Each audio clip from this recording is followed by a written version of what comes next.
Good evening বন্ধুরা, সবাই কেমন আছো অবশ্যই কমেন্ট করে জানিও। কোনো মেয়ে শ্বশুরবাড়িতে যদি যে যেমনই হোক না কেন, যদি তার স্বামী ভালো হয় তাহলে মেয়েটি ভাগ্যবতী। আর উপরওয়ালার ইচ্ছায় তাদের মধ্যে আমি একজন।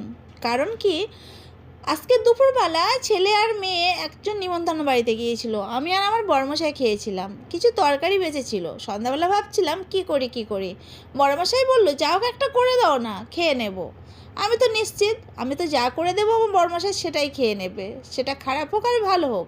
তাই জন্য আমি সব কাজে উৎসাহ দিয়ে করতে পারি, ভয় লাগে না।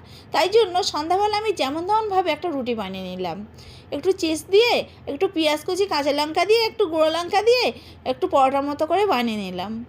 আমার ভয় লাগছিল যে খেতে পারবে কি না। সত্যি কথা বলতে কি, বড়মশাই খেয়ে বললো, এত সুন্দর টেস্ট হয়েছে, অসাধারণ এক কথায়।